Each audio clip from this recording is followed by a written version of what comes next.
excuse me for 1 minute. Yeah, if you just wait 1 minute.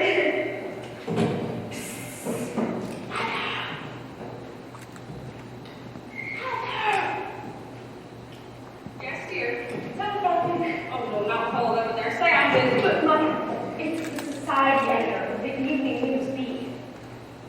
Society editor. She's very important.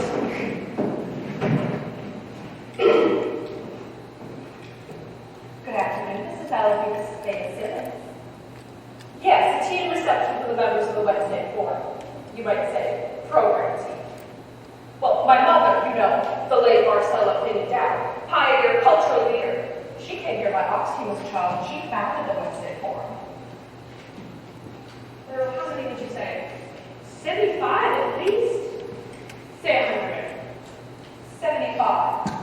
Miss Tewksbury is the soloist, accompanied by Will McCurdy, accompanist. Come on. Miss Tewksbury's almost finished with her number. She'll do an encore. What if you think her off the pot? I've known her for years. She'll do an encore. You might say I'm entertaining tonight, assisted by my daughter, Miss Myrna Mason. Myrna, what color would you call that? Deep sapphire, they told me. Miss Myrna Mason is look charming in a deep sapphire tone print, picked up at the girdle with a touch of silver on white. I wish you could see her, Miss Eloise. Come on, she's almost finished. And where's the caterers? Everything is ready. The minute she's finished singing, we open the dining room doors and we begin pouring. The halls and parlors are festooned with smiles. Yes, festooned. Yes, Mrs. Eloise, this is the first party we've had in years.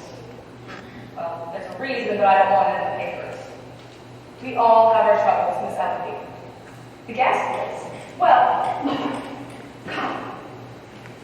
You'll have to excuse me, Miss Eloise. I'll call you later. Mrs. Charbonnet just came in.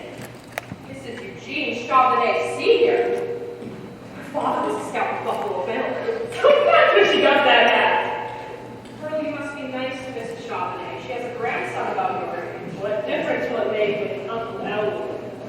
Remember, we agreed not to talk about that this afternoon. Besides, the whole point of this party is to get you started.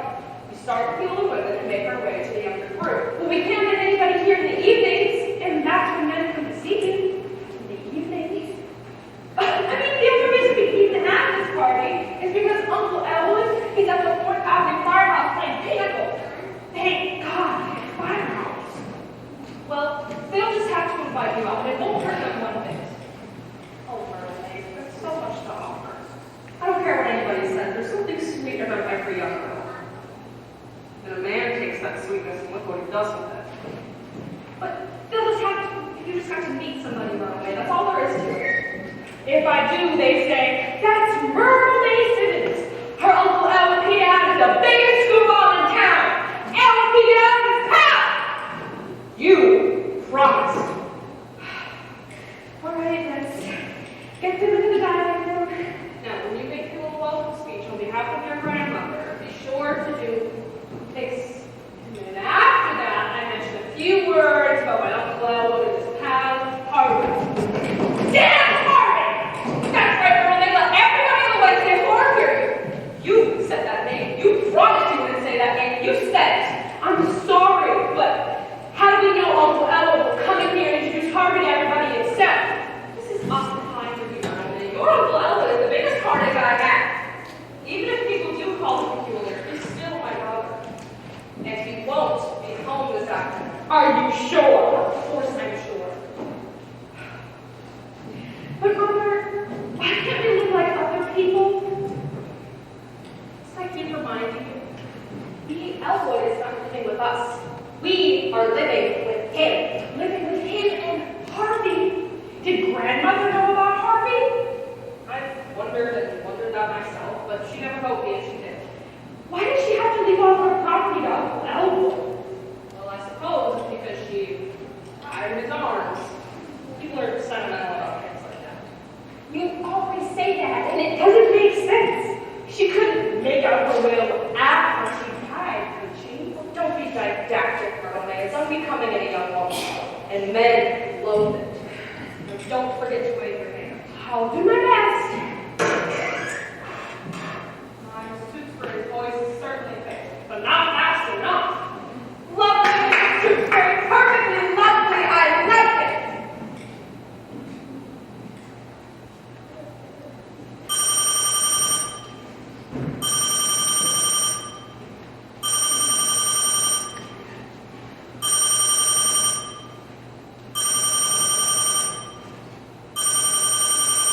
Excuse me a minute. Make yourself comfortable, Harvey. I have to answer the phone. Well, hello there. Who am I speaking to? Oh, I'm afraid you got the wrong number. But how are you anyway? Well, that's good to hear. This is L.P. Dowd speaking. I'll do. And who do I have the pleasure of speaking to this evening? Harvey, it's Miss L.Z. Greenwald. Ring a bell? How are you this evening, Mrs. Greenwald? Well, that's good to hear. Now, what's that? Why, yes, I'd be happy to join your club. I belong to several clubs now. University Club, the Country Club, and the Pinochle Club at 4th Avenue Firehouse. I spend a good deal of my time there or at Charlie's place. Me and Harvey, we get around to those cheap bars. Well, yes, I'd be happy to join your club. Harvey, she says I get the open room for boys and ladies good housekeeping. 2 months, $6.25. Yeah, that sounds like a good deal. I'll join. How's it sound to you, Harvey? Harvey says it sounds good to him also. That'll be 2 subscriptions, and go ahead and mail everything to my address. Well, I do hope I get the pleasure of meeting you sometime, my dear. Harvey, she says she wants to meet you. When? I don't know. She didn't tell me. When would you like to meet me, my dear? Well, my sister is having a little get-together this evening, and we would consider it an honor to make an appearance. All right. Well, the address, that'll be 343 Temple Drive. We'll be expecting you. All right. Well, it was a pleasure talking to you, and I do hope I get a chance to see you in a very few couple of minutes. All right. Thank you. Well, Harvey, she's coming right over. Don't you think we better freshen up a little bit? Well, why, yes, so do I.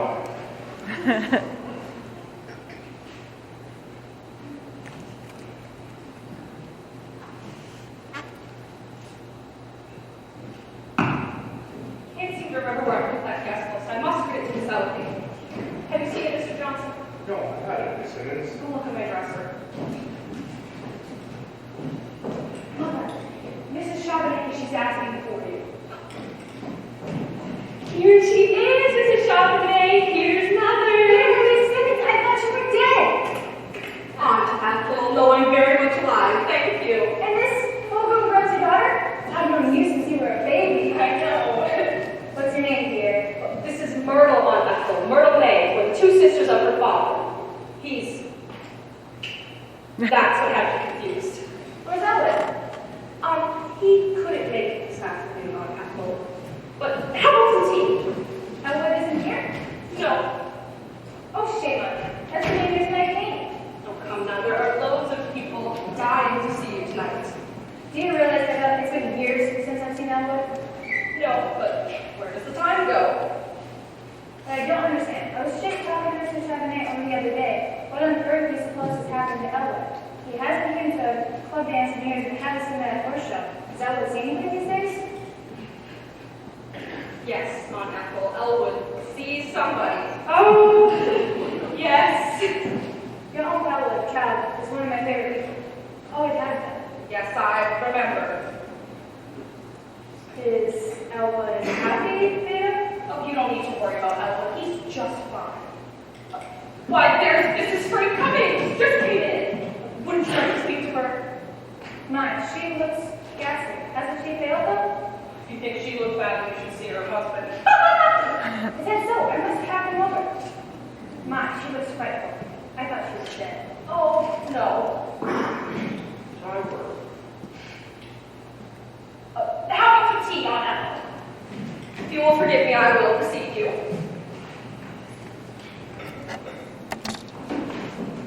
Elwood!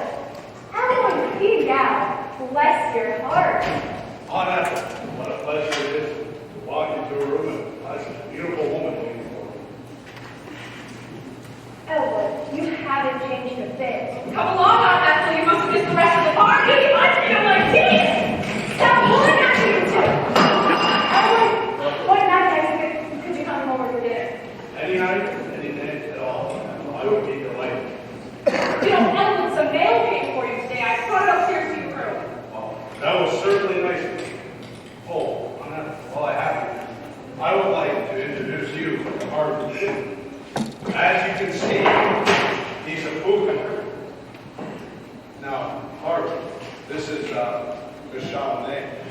always call her on that. She is one of my oldest and dearest friends. You know, what's that? Yep, she is the one. She is the one. You know, Harvey said she would have known you from anything. Well,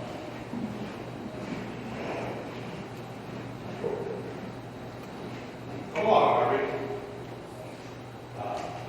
If you'll excuse him. What? You're standing in his way. Come on, Harvey. Oh.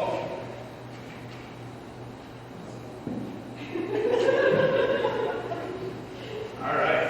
Look good. Go get him, Tiger. I'll join you in a moment.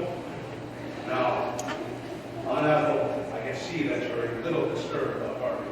But please don't be. He stares like that at everyone. It's his way, but I can tell he liked you very much. Now, if you'll excuse me.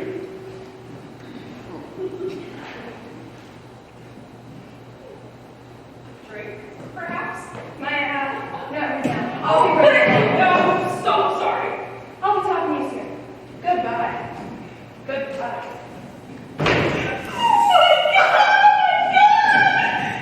Myrtle, where are you going? I'm going up to my room. He keeps losing Harvey to everybody. No, I wish I were dead. Come on, stay with me. We'll get him out of there and upstairs to his room. I won't do it. I can't. Myrtle, get yourself together. Pretend I'm fixing a corsage. Oh, brother. Come on, we have to. Pretend we're having a gay little chat. Look for him. He always comes when I call him. Now, can you see him? No, not yet. How do you feel, Miss Cummings? Would it kill you to smile? I'm smiling. And he's my own brother. Mother, people can run over my trunks every day. Why can't something like that happen to Uncle Elwood? I'm ashamed of you, Burley. This whole thing is not your uncle's fault. It breaks me with his kid. That's Miss Ellerby. He's looking. He's smiling. Good afternoon, Mrs. Miss Simmons. Should you cover the clothes you have on? Well, what have you on? May I ask who I'm speaking to? But I don't know Mrs. Greenwald. Should you what? May I ask who invited you? Mr. Cow. Well, thank you just the same, but we won't be eating any of that. Well, I never what? One of your Uncle Elwood's friends, she just asked if she could bring a quart of gin and much more to the Wednesday forum. There he is! He's talking to Mrs. Holty! Is Harvey with him? What a thing to ask! How should I know? How should anybody know but Uncle Elwood? Elwood, could I speak to you for a moment, dear? I promise you, your Uncle Elwood has disgraced us for the last time in this house. I'm going to do something I've never done before. What did you mean earlier when you said that this wasn't Uncle Elwood's fault? It's not his fault, then whose? Never you mind. I know whose fault it is. Now lift your head up. Smile. And go in there and act as though nothing happened. You're no match for Uncle Elwood, you'll see. Mother's waiting for you. Good afternoon, Elwood. Can I speak to you for a moment? Why, certainly. Hey, Harvey. Yeah, you'll have to excuse me for everybody. Elwood, would you mind staying here until the party's over? I have something very important to talk to you about. Why, certainly. You know, I happen to have a little bit of free time right now. You are. Oh, what? You want Harvey away too? Yes, absolutely I do. Harvey! Yeah, come on. Come on. Yeah, I see you over there. Good impression, huh? Boys have fun. Oh, not too much fun.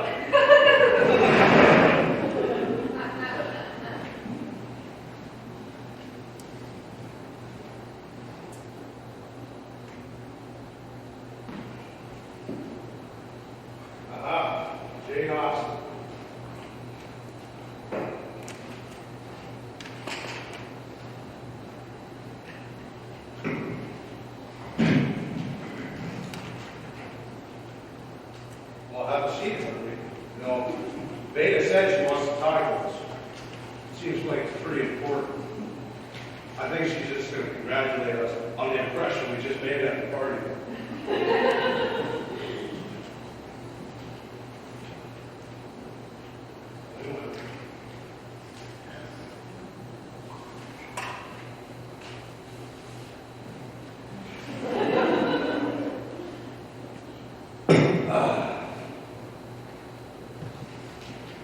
What's that?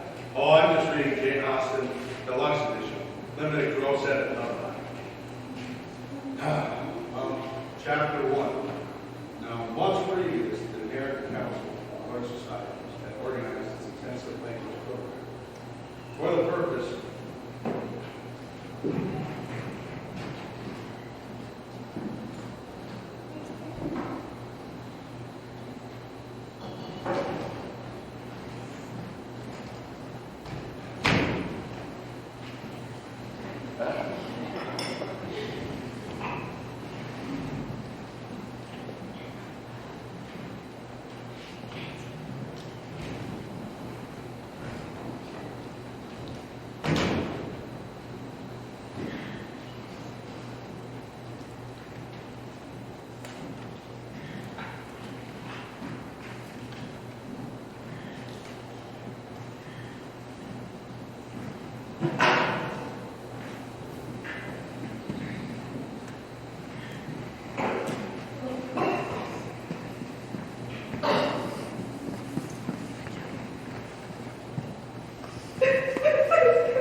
Yes. Born and raised there. It's old, but we love it. It's our home. And you were sent to your brother here, St. James? Your brother's name? What is your brother's name? I'm sorry. This hasn't been easy for any of us. I'll just have to hold my head up high and go on just the same. That's what I've been telling her today. That's what she's been telling me. She's heartbroken about her gift. I'll speak out. That's it. I would pick out his age. 47 to 24 to 6. He's a Taurus. Taurus the bull. I don't even know what Marvel May thought I was. 47. Is he married? No, I was never married. He always stayed home with his mother. He was such a good homeboy. He left us home. You got what you now?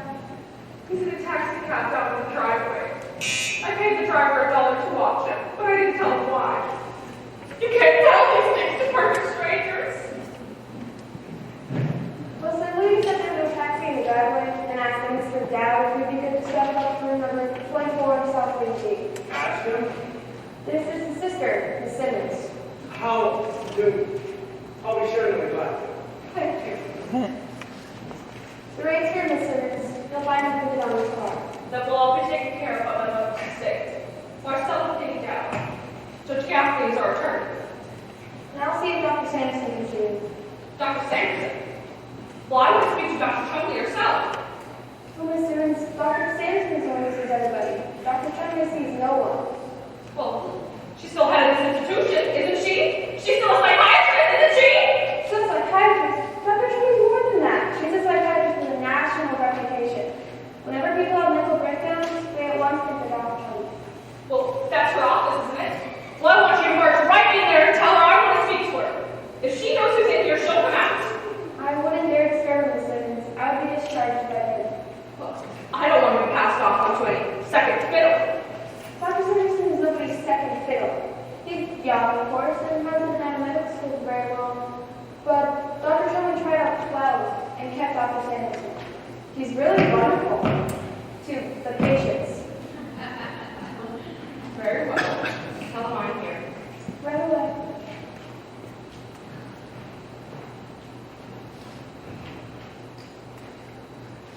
Oh my God, oh my God.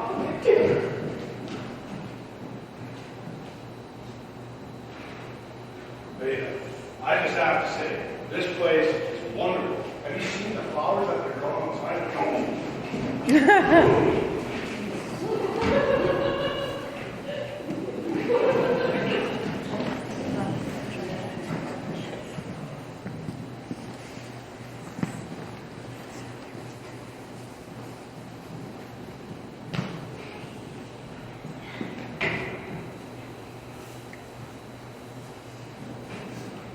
Miss Simmons. Oh!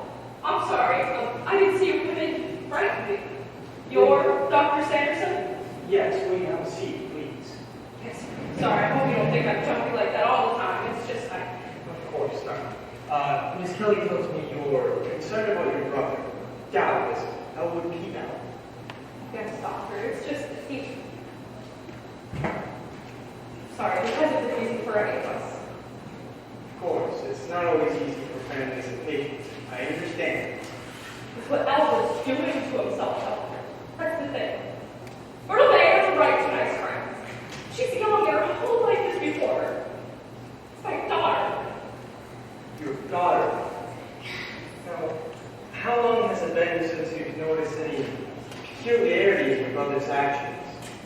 Since mother died, Myrtle Bay and I moved back from Des Moines to live with Elwood. I can see that he... What? Take your time, Simmons. Don't strain. Let it come. I'll wait for it. Doctor, everything I say to you is confidential, isn't it? It is understood. Because of the silent face to everything we've stood for in this community, the way that Elwood is acting now.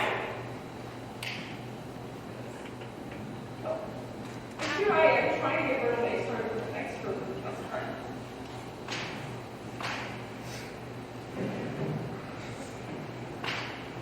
Miss Simmons, you're under a great nervous strain. I am.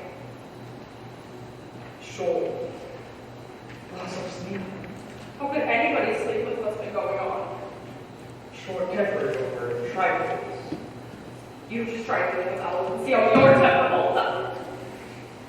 Because I cannot stand another day of that damn Harvey. Myrtle Lee and I have to set a place at the table for Harvey. We have to move over on the sofa to make room for Harvey. We have to set a place. We have to answer the telephone when Elwood calls and asks to speak to Harvey. And the party this afternoon with Mrs. Shaw and there. We didn't even know anything about Harvey until we got back here. Tell me, doctor, don't you think it would have been kind for a mother to have wrote and told me about Harvey? Don't you? I really can't answer that question, they said. Well, yes, I can. It certainly would have.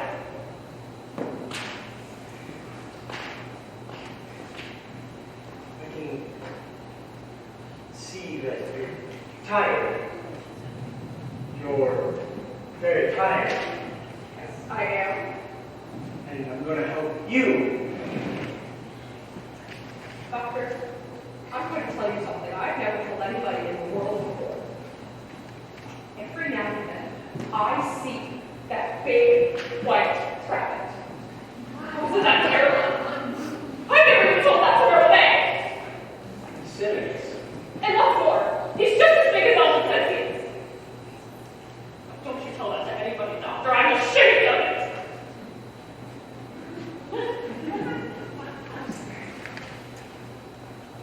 Of course. And again, I'm going to help you. Please, doctor. Please, I can't stand it. I'll be right back. Just wait here quietly.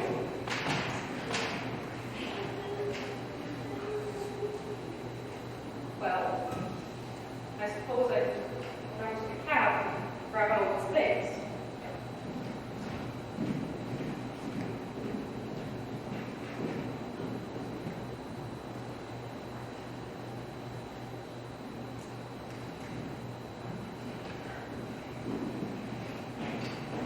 Why didn't anybody answer the buzzer?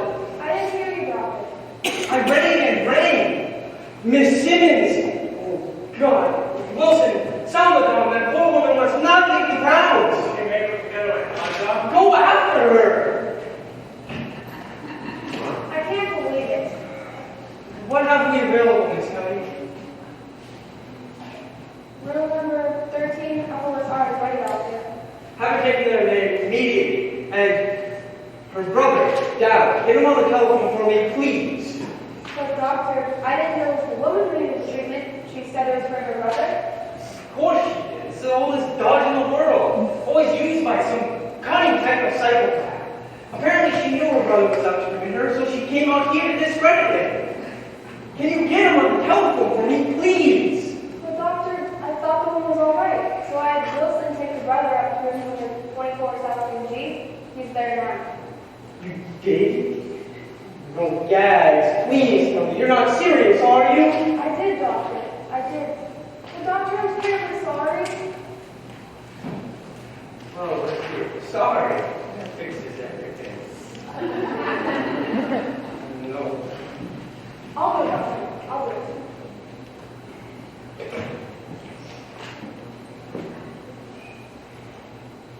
Miss Dunby, will you please lock the door to room 24 and give Mr. Dowd's clothes? And I will step down to the office right away. have Mr. Dowd step down to the office right away. There's been a terrible mistake and Dr. Sanderson wants to explain. Explain! Apologize! They said that they haven't put him in a hiding cell yet. She'll let him out. Beautiful. And dumb, too. It's almost too good to be true. But doctor, it feels terrible. I didn't know. Judge Gaffney called Miss Simmons and her brother will be out here. And when she came here, you don't need to be sarcastic. Don't I? Don't worry. I'll storm out of it somewhere. Where are you going? I'll have to tell the chief office. She may want to handle this herself. She'll be furious. I know she will. She'll die and she'll terminate me. Don't worry. It's not your fault. It's mine. No, tell her it was all my fault, doctor. I never mentioned your name. Only in my sleep. But this man Dowd? Keep him here, Billy. I'll be right back. What shall I say to him? What shall I do? He'll be furious. He'd probably be fit to be kind, but he's man, isn't he? I guess so. His name is Mr. Just go into your old routine. You know, the eyes. That works some people. I'm immune, but I've seen it work on some of the patients out here. I mean, if you have to do a striptease. Well, you're wonderful, Dr. Sanderson. You're just the most wonderful person I've ever met in my life. How about giving me the same winter? Just the same. What? That Simmons day. Did you catch her? Just like that little whistle. She was coming along the path, humming a little tune, and I jumped out at her from behind the tree and I said, Sister, there's an ambulance here. Should have heard her scream. She's laughing, all right? Take her to room 13 at the worst hour. She's there now. I took her into the night visit. She's screaming and kicking like hell. All her daughters going to come. Just a second, officer. Dr. Sanderson told me to stay here until the brother comes down. Make it snappy.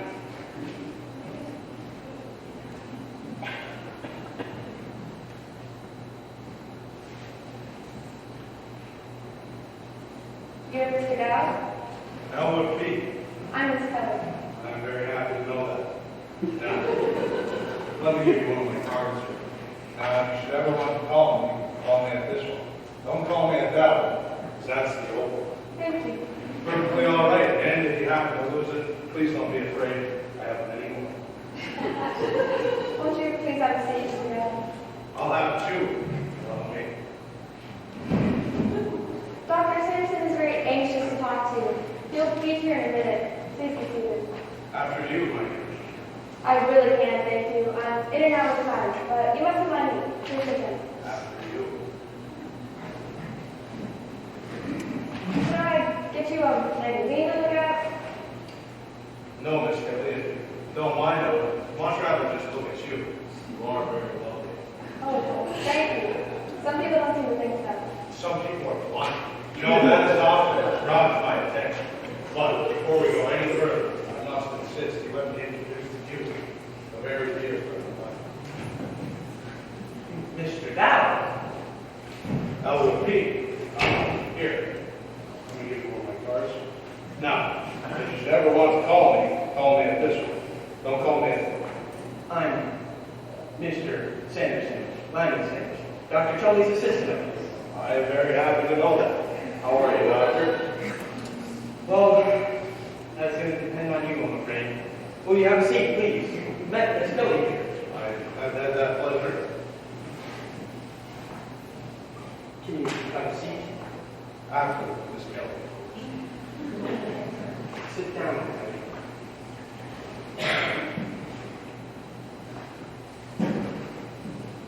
Is that chair comfortable, Mr. Dodd?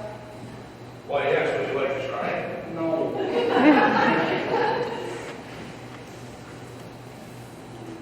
Is there something that can get you now?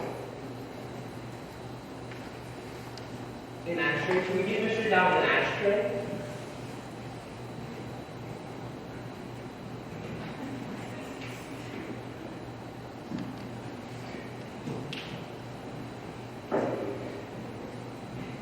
Is it warm in here for you, Mr. Dodd? Can I open up a window for you? Well, Dr. Six wants to locate you open the window. That's entirely up to him. You know, I wouldn't presume to put his life forward. No, Mr. Dodd, I can see you're not the type of person to be taken by any high-flown phrases or beating about the bush. Is that so, Doctor? You have a certain disadvantage here. We know it, you know it. Let's just lay our cards on the table. Well, that would certainly appeal to me, Doctor. Best way in the long run, people are people, no matter where you go. You know, that is very often the case. And humans are therefore liable to mistakes. And me and Miss Kelly here have made a mistake here this afternoon, and we would like to explain it.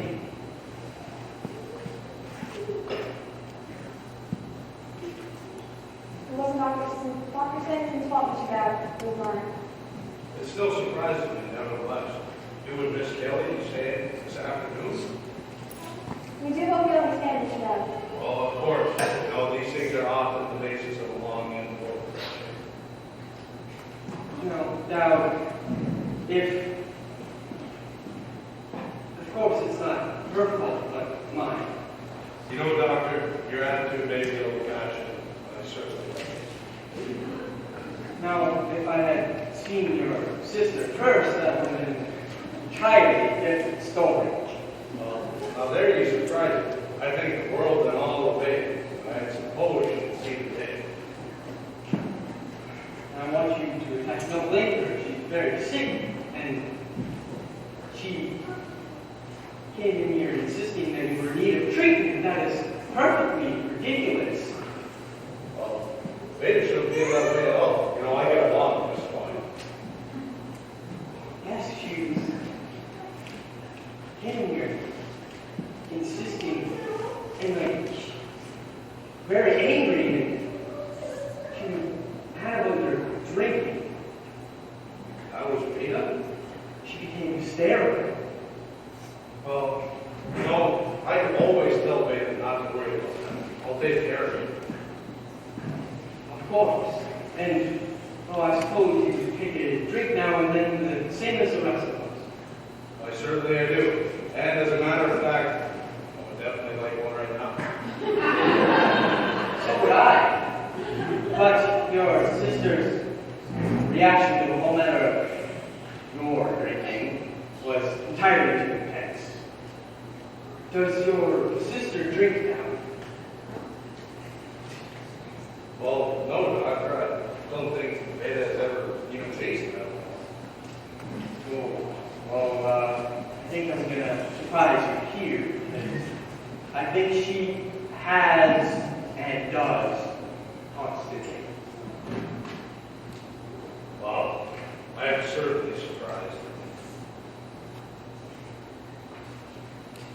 No, it's not her alcoholism that's going to be the basis for my diagnosis. No, it was when she began talking so emotionally about this thing, like this big thing. She called him, what was it? Harvey, yes, she called him Harvey. Well, Harvey is his name.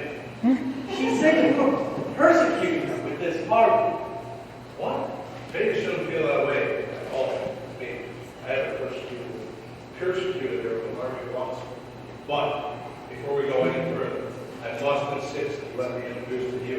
Later on, let me make my point first. Now, this trouble of your sisters just doesn't spring up overnight. It stems from trauma. From what? From trauma, spelled T-R-A-U-M-A. It means shock, nothing unusual about it. There's the birth trauma, the shock to the act of being born. You know, that's the one we never got over. You have a nice sense of humor now. Doesn't he, Miss Kelly? Yes. Well, may I say the same about all of you? Now, your sister's very sick. She must, however, remain up here forever. Well, doctor, I've always wanted to be able to have everything she wants and needs. Exactly. Oh, did Wilson get when you went out? Yes. What was Miss Simmons' attitude? Not unusual, Doctor. Now, if she had seen in her memory picture, right? In other words, if she had seen this thing once, that'd be something else. But it stands to no reason that anybody can see a big white rabbit 6 feet high. Well, I guess not very often.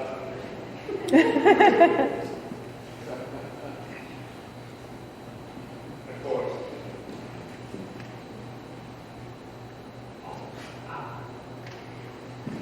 Now, will you sign these commitment papers? That's next to him, just a formality.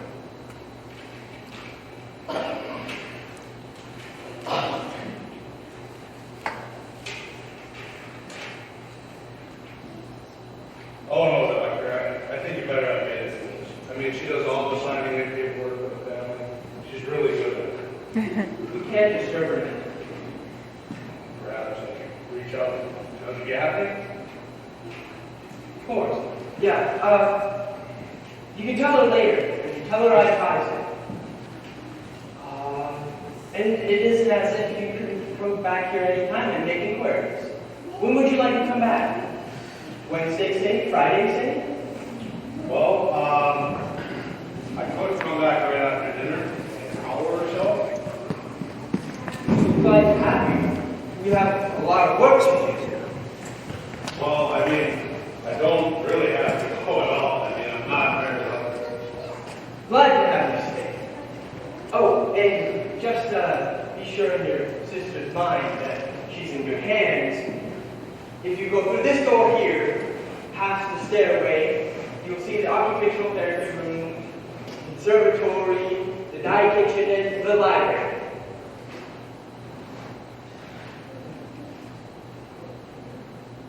It's a nice place to go. You know, for the rated sake, doctor, I believe I better do that.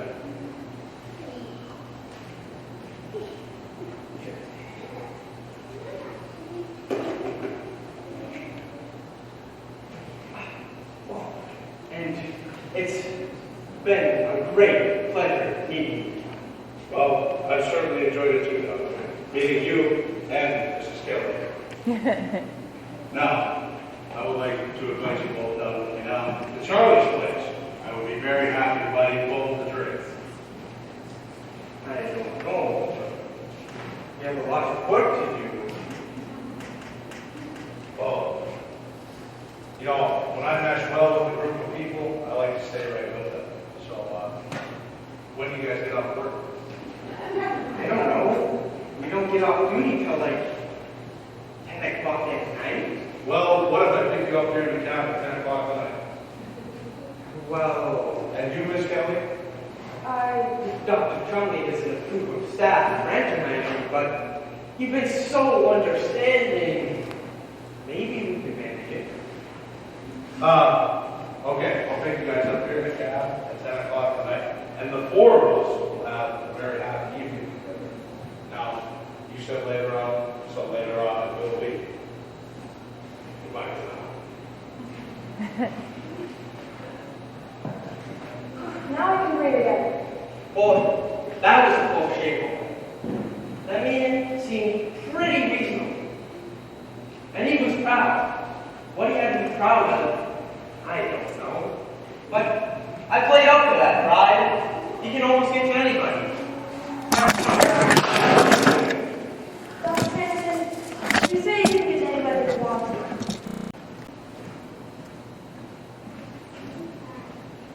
Oh, Dr. Chumley. Oh, there you are.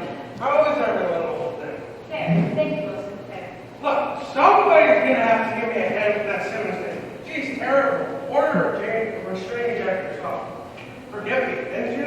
Well, I got her course all by myself. I'm going out to see that patient right now, Wilson. She's in the hydro club. Oh my God. I left the water running.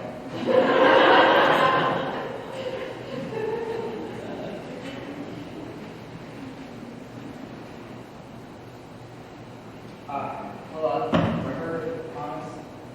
Hello, Dr. Sampson. Remember Dr. McClure's cocktail party? You promised me faithfully. That's right. I have to go upstairs and check in on a patient. Be out shortly. Just give a quick look diagnosis. I don't want to relate to that party, Willa. I'm dying to see the inside of that house.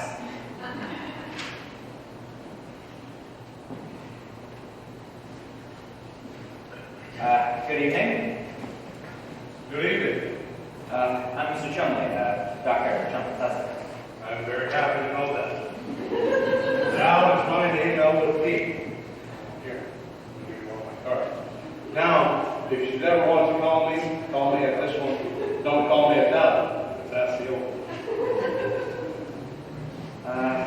Thank you. Can I help you with something? Well, what did you have in mind? You, seem to be looking for someone? Yes, indeed I am. I'm looking for my friend Harvey. I seem to have ran off. Harvey. Is he a patient here? Oh, no, nothing like that. Does he work here? No, he's what you might call my best friend. He's also a cougar. He came out here with me and Vader this afternoon. Or was it we last saw him? He was in that chair there with his hat and coat on the table. Well, we're gone now, so, maybe he left? I mean, he must have. I don't see him anywhere.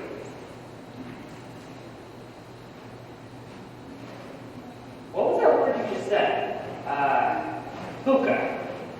Yes, that's it. Is that something new? Oh, no. You know, as I understand it, it's something very old. Well, I never heard it until now. Well, you know, that doesn't surprise me. I hadn't heard it myself until I met him. And I do hope you get the chance to meet him. I think you would be quite taken with you. That's very kind of you, I think. Well, no. I mean, if Harvey happens to take a liking to someone, he expresses himself quite definitely. And if he's not too interested, just kind of sit in an empty chair or open spot on the floor. I guess you could say he's kind of choosy. Well, that's not such a bad way to be in this day and age. Well, Harvey is fond of my sister, Beta. And that's because Harvey is fond of me. And me and Beta come from the same bloodline. Now, sadly, Beta does not care for Harvey. I really just wish that feeling would be mutual, you know? It's just really too sad, isn't it? Well, Mr. Dowd, I gave up a long time ago expecting my family to like my friends. Well, we must keep trying. There's no harm in trying, I suppose. You know, because Harvey said it to me once, he said it to me a million times. Mr. Dowd, I would do anything. Now, Mr. Chumley, Yes? did you know that Mrs. McClaney's on Rose is going to drop in on her unexpectedly tonight from Cleveland? Why, no, I didn't. Neither does she, and that puts you in the same boat. How does it?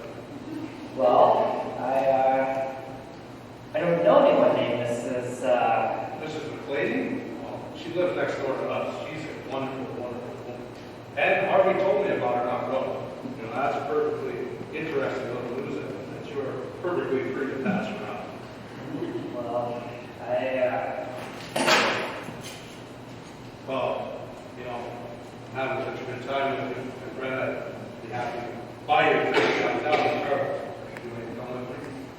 I couldn't. I'm waiting on the doctor, and if she found me gone, she would throw a fit. We wouldn't want that, now would we? Some other time, perhaps? Thank you. I'll tell you what I will do, however. What will you do? I'm fairly interested. If your friend happens to come in before the doctor and I leave, I'd be happy to give him a message for him. Would you do that for me? And I would certainly appreciate it. Of course. Right on back to this. What would you like me to tell him if he turns up while we're still here? Ask him to meet me downtown if he has one on the plan. Meet Mr. Dowd downtown. Any particular place downtown? You know, he knows. Harvey knows this town like the back of his hand. Harvey, you know where? Harvey what? Just Harvey. I'll tell you what. What? Doctor and I are going right downtown to 12 Montague. Dr. McClure is having a cocktail party. A cocktail party at 12 and 1? Yeah, and we would be happy to give your friend a ride into town. Well, I'd hate to impose on you, but I would definitely appreciate it. No trouble. Dr. McClure is having this party for his sister from Wichita. Oh, I didn't know Dr. McClure had a sister from Wichita. You know Dr. McClure? No. But, Well, quite sure you have that time to come with me downtown. Like I said before, I would be very happy if I was there. no, I couldn't. Well, some other time perhaps. Thank you. Well, it's been a great pleasure meeting you, and I do hope I get a chance to do so again. As do I, Mr. Dowd. Oh, by the way, you know, you can't miss Harvey. He's very tall. I mean, his ears are fleeced up here. Very tall. You can't miss him. Well, have a good day. You too.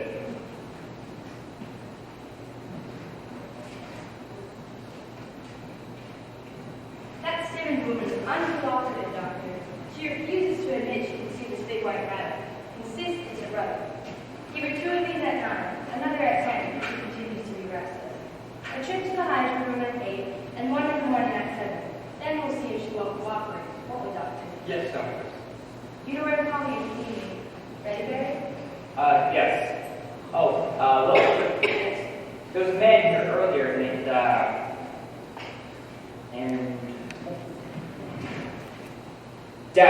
Elwood P. Dowd.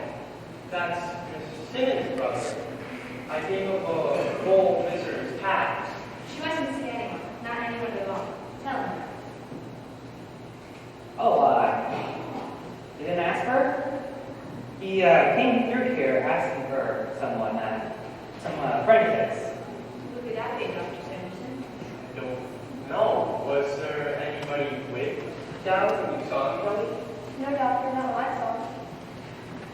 Oh, well, he said there was. He said he came down here in this evening. He also mentioned something else. What was it? Hookah. But I wasn't sure what that meant. Harvey? He also said that his friend was very tall. And why are you looking at that? Well, that was very nice. He was very polite. He just asked that we give his friend to town if we have a talk before we leave. And if we can't do a favor for someone, then why are we living? Mr. Chum, how long ago was he in here? Hand me that hat. By George, we'll find out about this. He just left a second ago.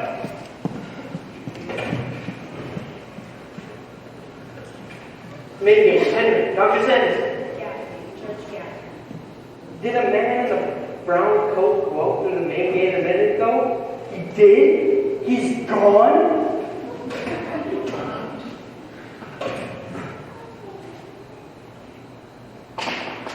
Judge Jack, this is Dr. Rlcc, the psychiatrist.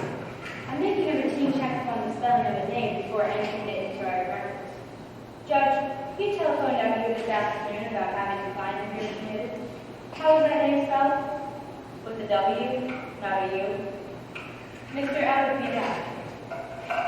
Thank you, Joe.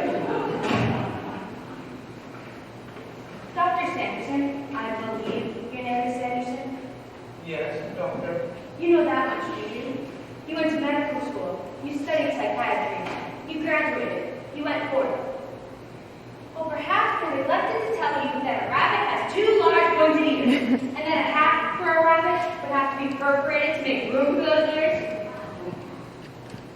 Dr. Chumley, Mr. Dowd seems reasonable enough this afternoon, doctor. Doctor, the function of a psychiatrist is to tell the difference between those who are reasonable and those who merely act and talk reasonably.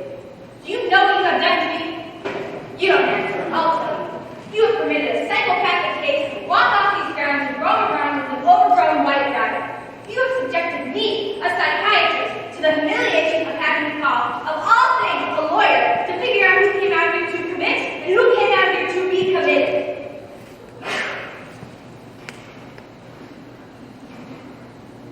Just a minute, Wilson. I want you. Now, I will have to do something that I haven't done in 15 years.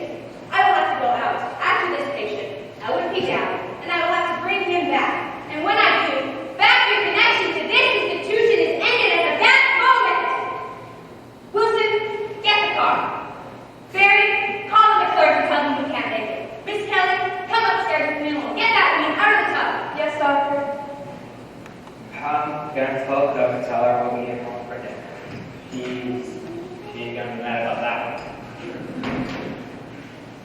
Wilson. Yes, sir. What's a puka? What? A puka. You can search me.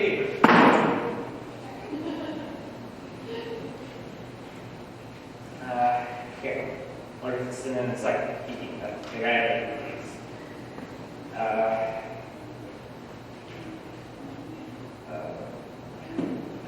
don't got time for this. If the doctor comes back down and sees me still here, she's gonna throw a fit.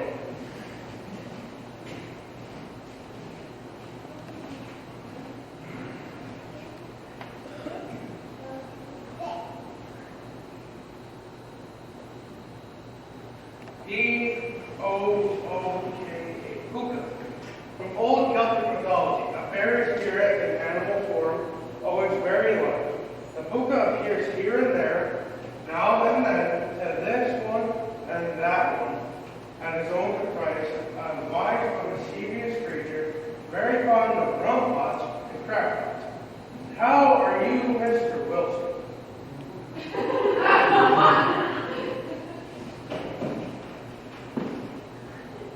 How are you, Mr. Wilson? Who in the encyclopedia wants to know that? Hold on, Elwood, please.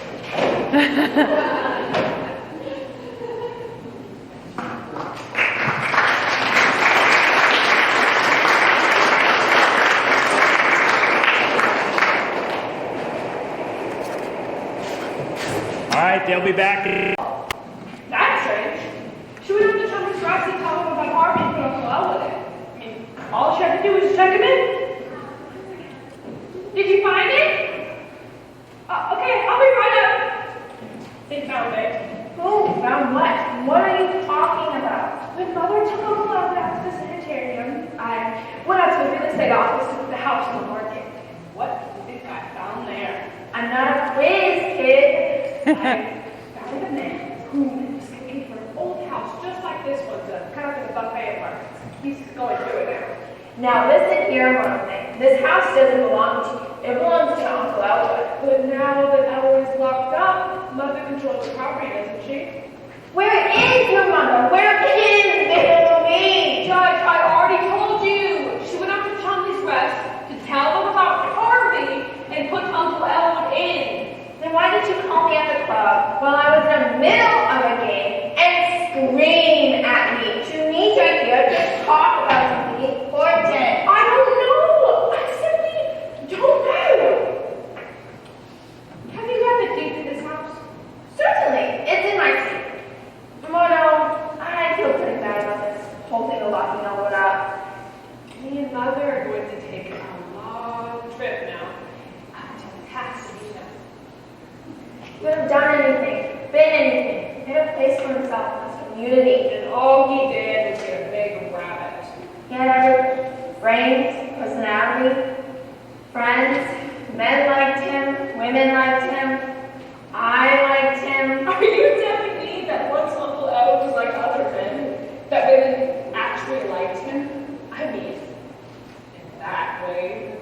Oh, not since he started running around with his rabbits, but they did once. Once that mailbox of your grandmother's was filled with those little blue envelopes just for Alva. I can't believe it. Of course, there was always something different about him. Well, I don't doubt that. Yes, he was always so calm about any sudden change in plan. I used to admire it. I should have been more suspicious. Take your average man first. If you looked up and saw a great white rabbit staring down at him, he'd do something about it. But not Albert. He took that from me too. The look would have got him. You don't dream of how overboard he's gone with this rabbit. Oh yes, I do. I've had that rabbit in my office many a times. I may be old, but I don't miss much. What's that noise? It's the prospect fire on the 3rd floor. Mother, it's dead!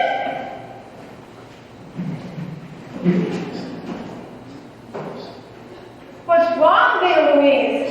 I never thought I'd see either of you again. Oh, take hold of her, John! She looks like she's going to faint!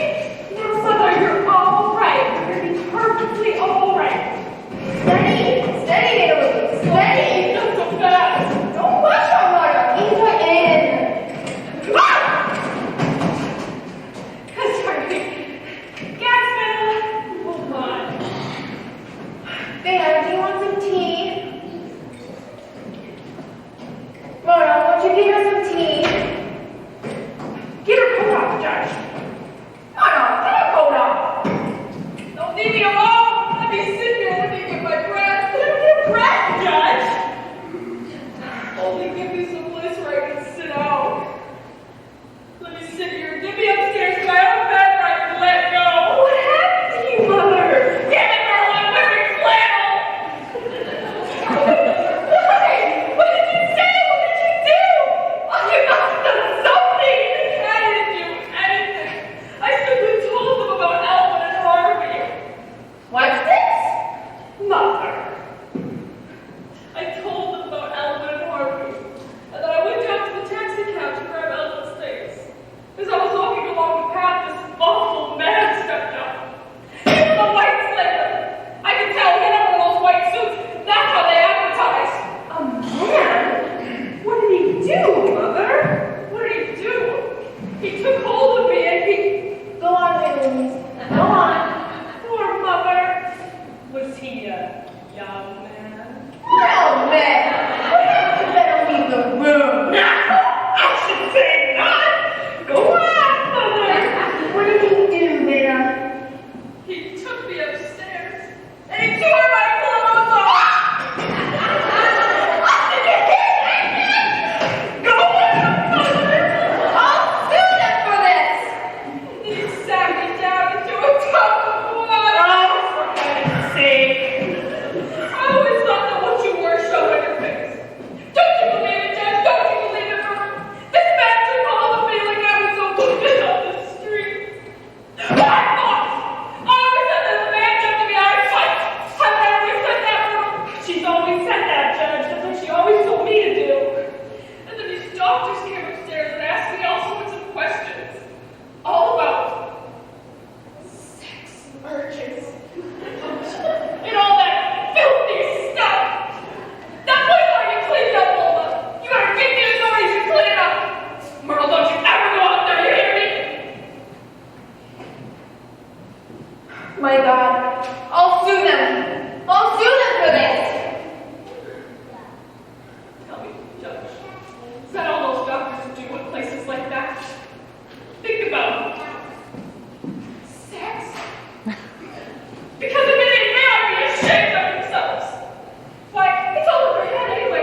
just came up to talk to you. Dr. Chumley, and what was the other thing?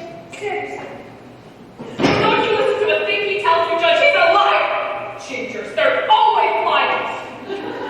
Besides, I told him something in strictest confidence and he laughed. What did you tell him, Mother? Oh, what difference does it make? I don't want to talk about it. Let's forget it. You can't trust anyone. Anything you told us, Dr. Anderson, you can tell us. She is your daughter and I am your lawyer. I know the difference. I don't want to talk about it. I want you to sue them and I want to get up to my own bed. But, Mother, this is the important thing anyway. Where is Uncle Elwood? I should have known better than to try to do anything about him. Something protects him. That's awful. Mother, where is Uncle Elwood? Answer me. Well, how should I know? They let him go. They're not interested in men in places like that. Don't be so naive, run away. What's that noise? I found a buyer for the house. Listen, Mother, no matter what happened to you, we still gotta find Uncle Elwood and lock him up. I already told you I don't know where he is. Next time, you take him, Judge. Just wait till Elwood hears what they did to me. He won't stand for it. Colonel May, all I hope is that never, ever for the rest of your life, a man tears the clothes off of you and dumps you into a tub of water. Now see, Mother lost everything. No matter what happened to her, Uncle Elwood still wandered around with Harvey. The thing for me to do is to take someone else. It's all Uncle Elwood's fault. He found out what she was up to and had her put in. Then he ran. Oh no, don't you talk that way to your uncle. Your uncle thinks of all this. All of your mother. Ever since he was young, he wanted to give everything he had to her. I'm not giving up. We'll get him. Detectives, we'll get him. And the side, better save some of that sympathy for me and Mother. You don't dream what we've had to put up with. Just wait till I show you something he brought home about 6 months ago. And we had to hide it out in the garage. Wait till I show you, Judge. I'm going up there to talk to her. There's more to this than she's telling. I sense that. Wait till I show you, Judge. Fine. I'll wait.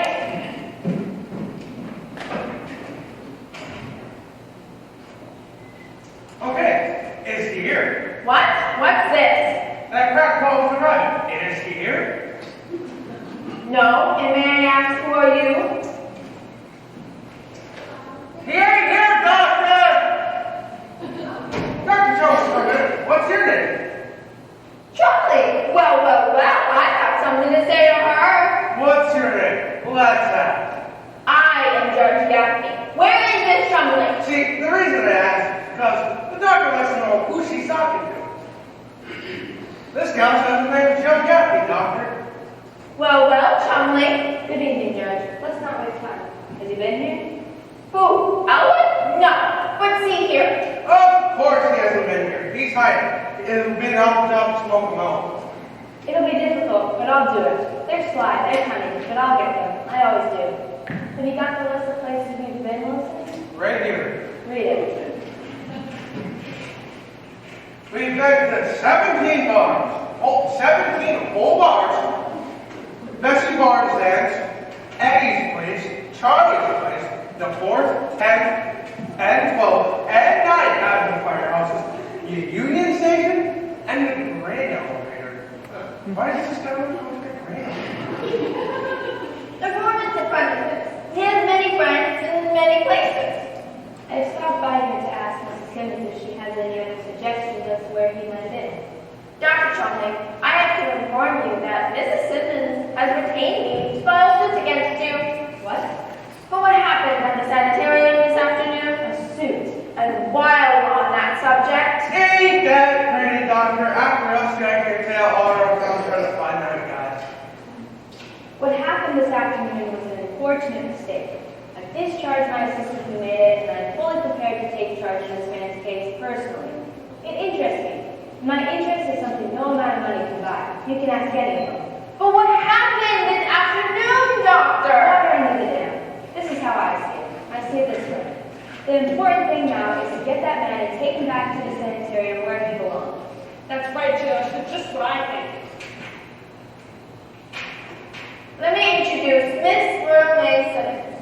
Mr. Dow's niece, Mrs. Simmons' daughter.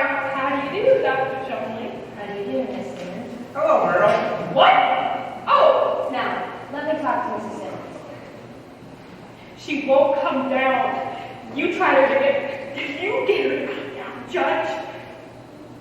No, your mother was mad now. She was God knows what she was. The approach of the man was not professional. It was personal. Wilson, this is a serious charge. Doctor, I've been with you for 10 whole years. And you're going to take the word of... What's your name? Gaffney, Judge Omar Gaffney. Thanks. You're going to take the word of this old buster, Gaffney. Peter, Dave was he's a rabbit. It's not Mrs. Simmons' rabbit. It's her brother. Yes, it's Uncle Elwood. Doctor, may I have a minute with you? Yes. Wilson, I have a situation here. Wait for me. Judge, you can't leave me in here with him. Okay. Yes, fine. So, give me Myrtle back, right? Yes? You know, if we get your uncle, you're liable to be coming up to the secretary on this weekend. I don't really know if And if you do, I'll be there. You will. Oh! And if you don't see me right away, don't worry, stick around. I'll show up. You will. Oh! You heard Dr. tell me don't need to wait, right? Yeah. Well, while I can sure use a sandwich and a cup of coffee. Certainly. You'll forgive me, I'll proceed to the kitchen. Yes, sir, Myrtle Lane, you're all right. What? Dr. Chumley noticed it right away. She don't miss a thing. And tell you something else. What? You not only got a nice build, but kid, you got something else.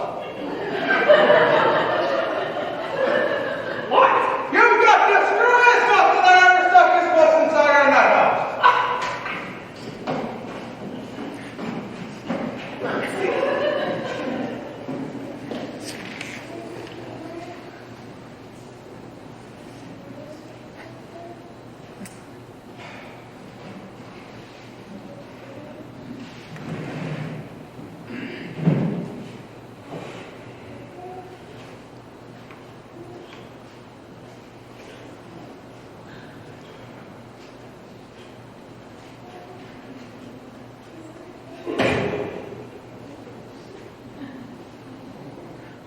Hello, is this Chumley's rest? Oh, this is Mr. Chumley. Well, how are you, Mr. Chumley? That's good to hear. Let me ask you, were you ever able to find Harvey? Oh, that's okay. That's okay. You know, I'm sure he's waiting around here somewhere. He's probably down at Charlie's. Yep, Charlie's place. Yeah. You know, I must apologize. I didn't get to catch you before cocktail party. You know, I was able to leave quite the impression. Gave out a couple of my cards. What's that? Where am I? Well, I'm here, but I really must be going. You know, I have to find Harvey. Yep. Okay. Well, it's been a pleasure talking to you, sir, and I wish a good day to you and to any swinging person that you might run into. All right.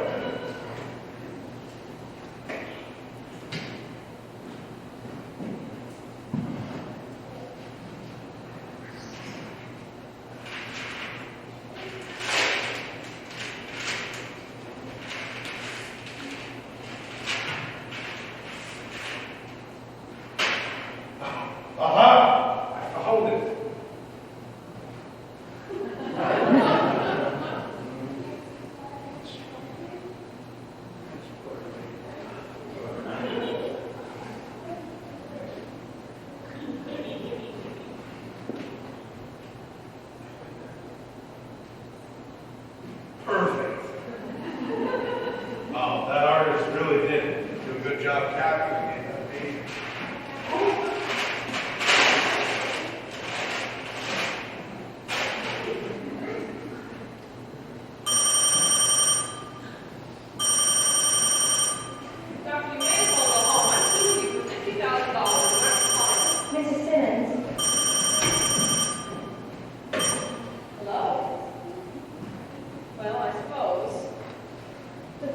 your mantle?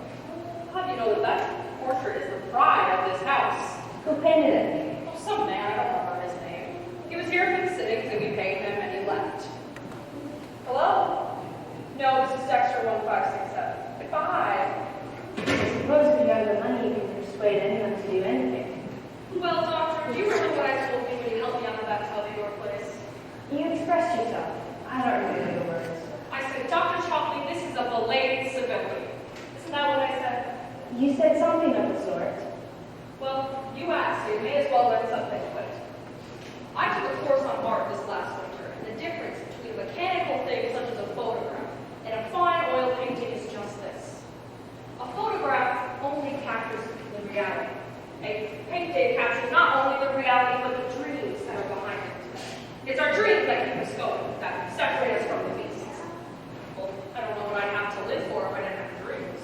I wouldn't want to live if I thought it was all just eating, drinking, taking my clothes off, putting them back on. Oh my God! Steady now. Everything's all right. What's the matter? Doctor, that is not my mother! I'm glad to hear that. Oh my God, he's been here! Harvey's been here! Better be quiet now. I'll get it. Artist did a horrible job. Hello? Yes. Who's calling? Mrs. Simmons, it's your brother. Oh, let me talk to him. Don't tell him I'm here. Be careful. Hello, Elwood. Yes, dear. Just 1 minute. He wants to know if Harvey's here. Tell him Harvey is here. But he isn't. But tell him he is. That way we will bring him here. Humor him. You have to humor them. Yes, Elwood, Harvey is here. 1 more minute. He wants Harvey to come to the telephone. Say Harvey can't come to the telephone right now. Say he's in the bathtub. The bathtub. Say he's in the bathtub and that you'll bring him to him when he's done. Oh, doctor. You have to do it now, Mrs. Simmons. Yes, Elwood, Harvey is here, but he can't come to the telephone. He's in the bathtub. I'll send him over as soon as he's dry. What? Where? Where, Elwood? Harvey just walked to the room. He told me to look upstairs. Must be a stranger. But I know where he is. He's at Charlie's Place. It's a bar on 12th and Main. 12th and Main. That's 2 blocks down and 1 over, isn't it? Doctor, where do you think you're going? I'm going there to get your brother and bring him back to the sanitarium. Oh, please don't do that. Send one of your attendants. I'm warning you. But Mrs. Simmons, if I'm to help your brother, There is no help for him. He can't be helped. He's to be picked up and locked up and left. you consider your brother a dangerous man? Dangerous. Why? Well, can't tell you why, but if I didn't, then why would I be asking for a permanent commitment for him? And I must observe this man. I must watch the expression on his face as he talks to him. He does talk to him, you say? Tell each other everything. What's that? I said, of course he talks to him, but don't you go out there, doctor. You'll regret it if you do. Nonsense. You underestimate him. Oh, no, doctor. You underestimate Elwood. Not at all. Don't worry. I can handle it. That's what you think. Myrtle May, see who's in the bathtub. Oh.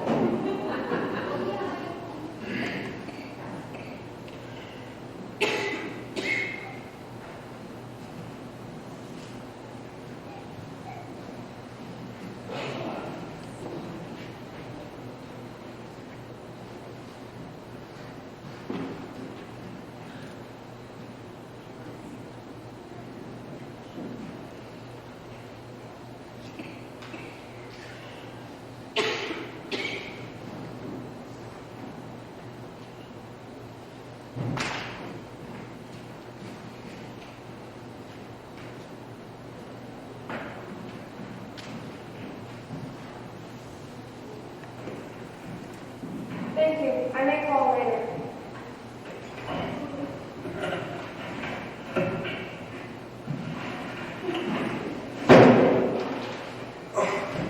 How about the stuff up in your room, Doctor. Upstairs. Okay, thank you. Stuff you're getting bumped. I think for the one who makes the grade. Those are breaks. What are you taking off? As soon as Dr. Shumley gets back. Kelly, did you hear back from the police action in Rio yet? Not yet. I just talked to the downtown dispensary. They haven't seen it. You know what? It's beginning to smell awfully funny. The doctor's been gone for 4 hours. 4 whole hours. Still, no sign. I'm really sorry that you're getting bumped. And I wish you the best of luck. You too, Wilson. Good luck to you too. Look, Kelly, if you hear back from the desk sergeant, let me know. If you don't, I'm going into town looking after the doctor. She's better than no one going after a cycle without me. Listen, I would like to look for the doctor too. That's awful swell, dude. Even after she gave me the bump. I have no resentment for Dr. Chung. She was right, I was wrong. It's my loss that I can't work with her. That's the boss, dude. Dr. Peterson. Yes? Well, Doctor, I just want to say that I wish you well too. And I'm sorry to see you leave. Do you think you can spare these good wishes, Kelly? On second thought, I guess I can't. Forget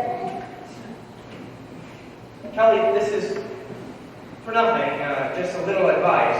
Be a little more careful around the company that I keep. I beg your pardon, Doctor? I said it was free.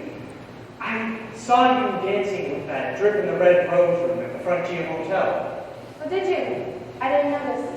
Yeah, you seemed like a schizophrenic all the way across the floor.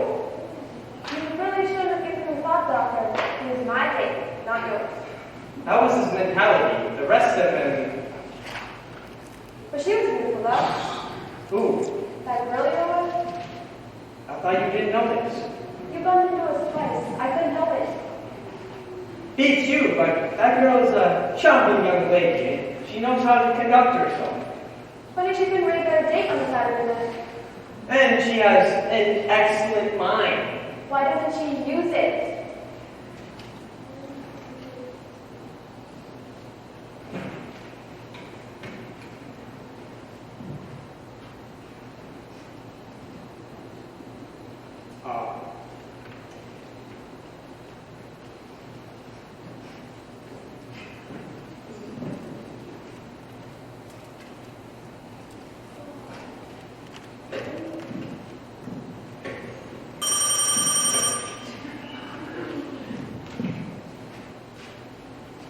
Mindy, what?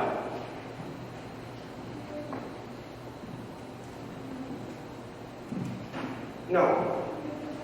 No, thank you.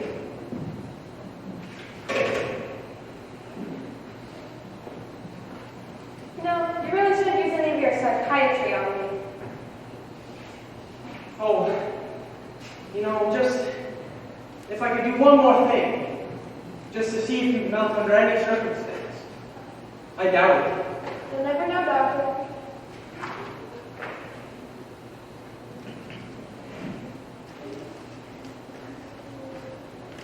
No.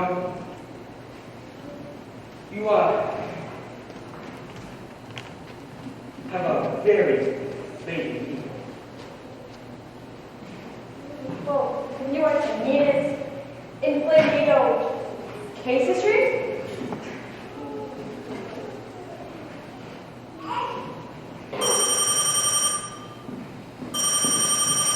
Don't go. Let's finish it. Leave me alone. Gladly. Please rest. Yes, Sergeant. No active report on any town or the suburbs. Look, Sergeant, maybe we better... Oh, never mind. They're here now. Mr. Dell. Miss Kelly, here, these. Please, thank you. They're quite fresh too. I just picked them outside. I hope Dr. Kelly didn't see they're her prized allergies. Not knowing I cannot stay. Man, those colors are lovely. I've never worn bright pink. It's such a trying color. You know, you would improve any color. Did Dr. Kelly go to her house? I don't know. Where's Dr. Sanders? In his office and everything? Thank you.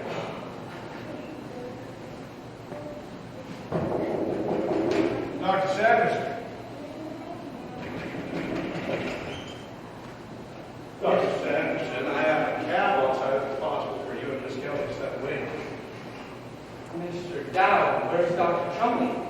Is she coming with us? That sure is nice. I don't know, Doctor. You know, I must apologize for being a few minutes late. Not that Miss Kelly here should have some flowers.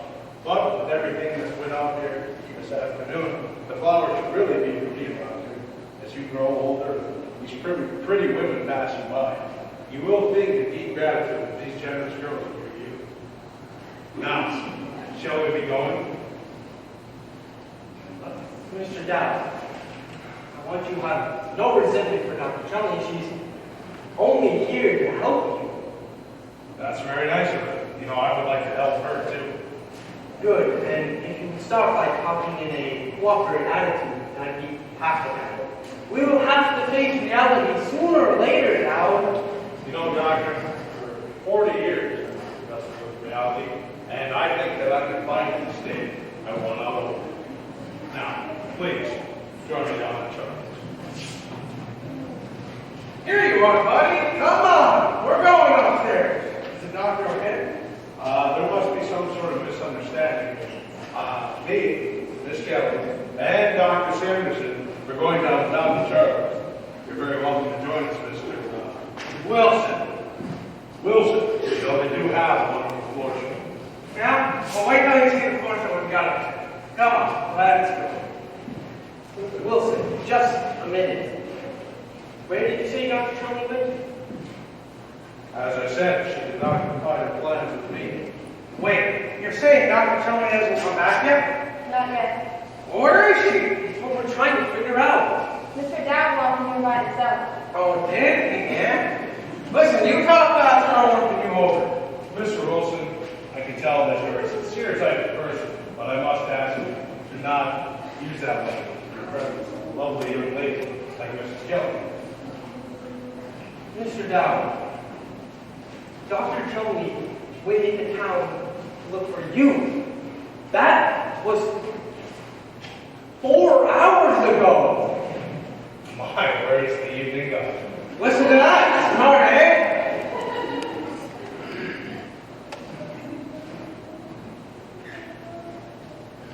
You saw Dr. Chumley, did you now? I did. She came in Charlie's place, and it's a cozy spot, and I think we should just head up there right now. We're going no place. Now, if you don't button up your lip and give me some straight answers, I'm going to beat it out of you. Well, what you suggest is possible. What is that? You suggest that I button up my lip and give you some straight answers. It can't be helped.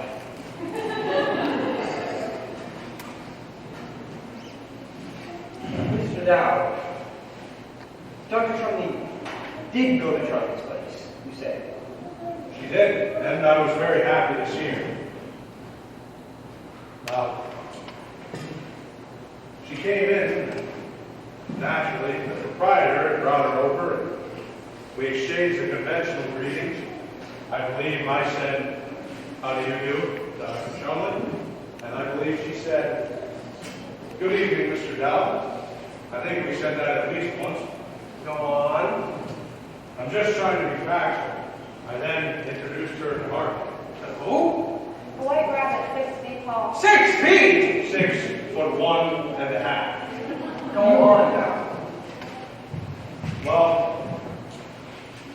then Dr. Chumley sat in the booth on the inside like this, while I was seated on the outside like this. Now, Dr. Chumley was across from Harvey, where she could get a good look at it. Just spend all time on the scene arrangements. Well, Harvey then suggested that I buy him a drink, and knowing that he does not like to drink alone, I suggested to Dr. Chumley that we should join him. Go on. Well, then we joined him. And so? We joined him again. Then what? Well, then we kept right on joining him. Skip on the joining already! You know, you are asking me to skip a large portion of the evening. Tell us what happened, please. Well, Dr. Chumley and Harvey got into a conversation, quietly at first, but then it became rather heated. Yeah? Why? Well, Dr. Chumley had raised her voice because Harvey had thought that she should assume some of Dr. Tillman did not seem to think so. I can avoid that part of it. Let him talk. This guy's got guts. I agree to take the whole thing because I don't want any trouble. You know, the proprietor over at Charlie's is a fine man with an interesting approach to life. Now, I think we should all head up there right now and have a drink. Wait, I'm gonna...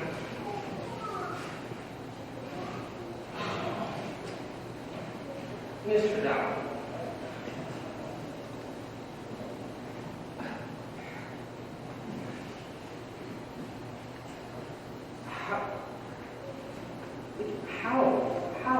How did you happen to call this thing Harvey? Well, I'll get to that in a second, but Miss Kelly, may I hold your hand? Yes, if you want to. Poor Mr. Kelly is so worried. Something must have happened to the doctor. Won't you please try and remember something that might help him? For you, I would almost be willing to do anything. I would almost be willing to live my way over. But I've seen it all. You're sure? Quite sure. But ask me again, won't you? I like that warm tone you had in your voice. So did I. Oh, nuts. What? Nuts! Well, stimulating is all this is. I really must be going. I have things to do.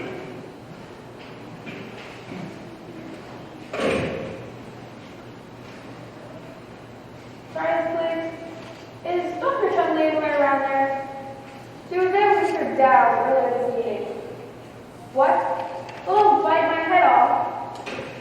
My, that man was mad. He said Mr. Dow was welcome any time, but his friend was not. That's Mr. McNulty, the bartender. You know, he's a fine man. He thinks a lot of me and her. Now, if you'll excuse me, I have many things to do. Mr. Dow, what is it that you do? Well, me and Harvey sit in bars, and we have a drink. And sometimes we feel up to it. We might even play the jukebox. Now, me and Harvey, we warm ourselves in these golden moments. We look across the bar, and people are pointing at us, and I know they're saying, "We don't know your name, mister, but you sure are a lovely fellow." Now, soon they come over and they laugh at us and they drink with us. And they tell us about all the big bad things that they have done and all the glorious things that they will do. Their loves, their hate, all very big because no one ever brings anything small into the bar. I then introduce them to Harvey, and he is bigger and grander than anything that they have to offer. You know, when they leave impressed. But the same people seldom come back. But I guess that's just envy here. There's a little bit of envy in the mix. It's really too bad.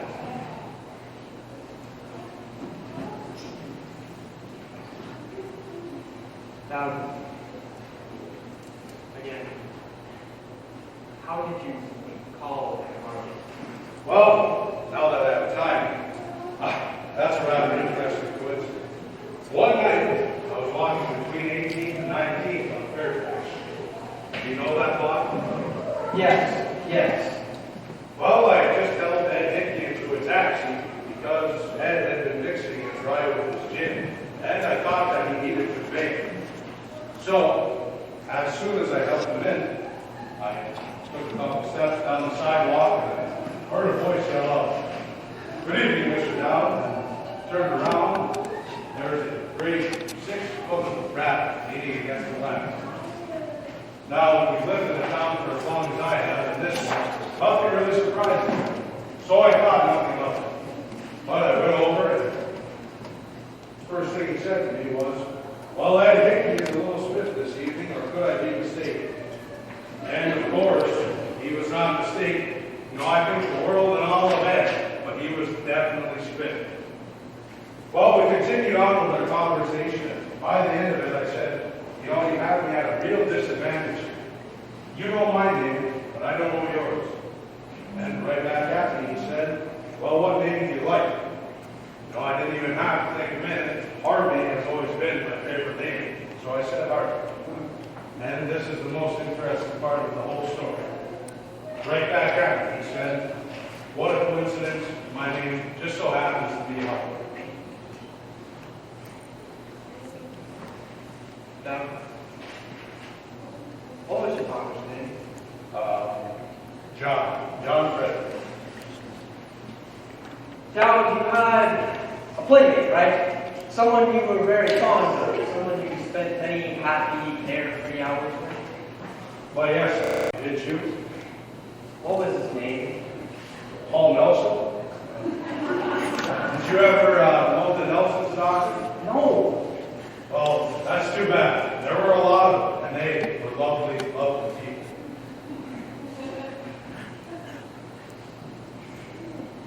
Come on, Wilson.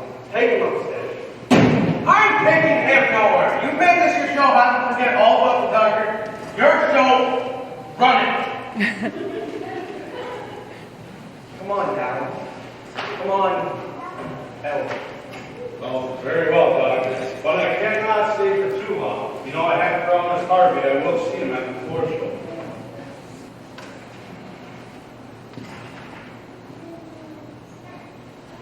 Oh, boy.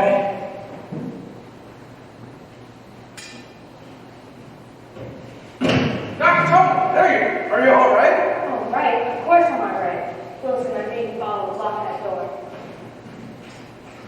Who's wrong? None of your business. Rude.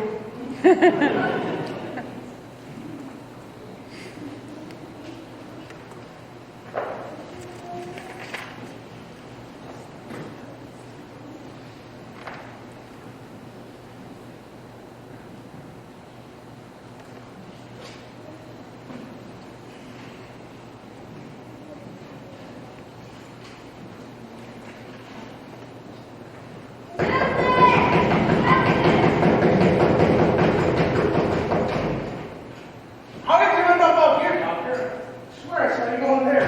I went out through my window. Wilson, don't leave me. No, no. Get that man down out of here. Yes, Doctor. No, don't leave me. What you said! On the telephone. Okay. Number? 200.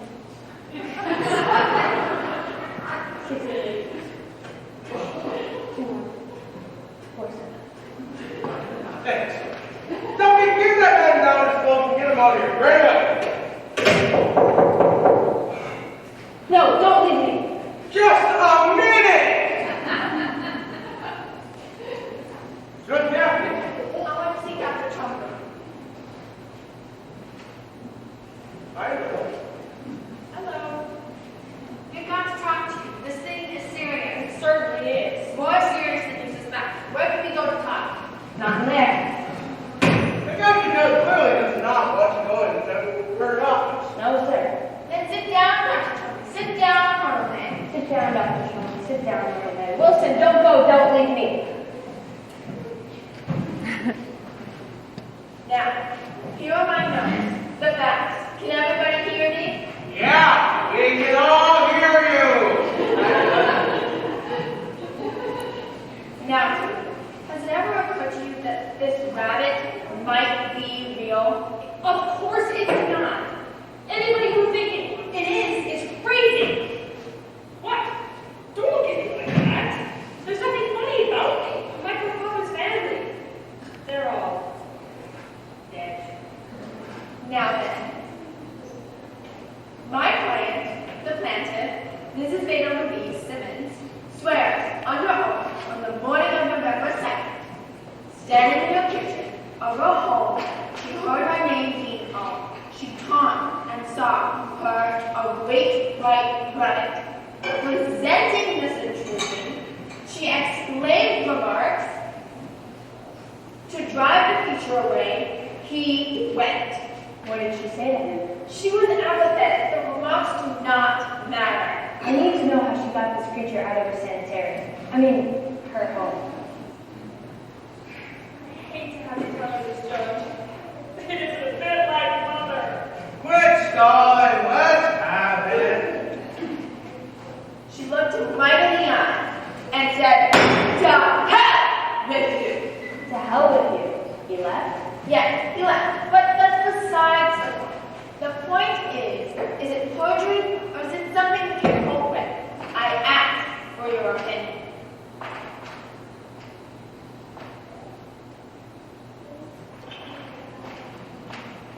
I've been looking all over.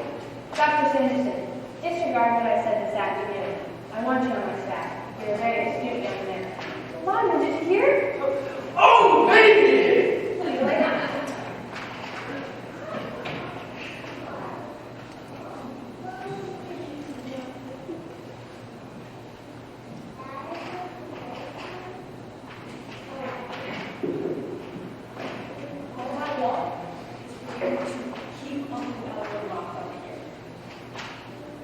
I want the sanitarium the way it was before that man came up here this afternoon. I know what you mean. You do? Well, I mean, it certainly does get annoying the way that Uncle Elwood can predict things before they happen.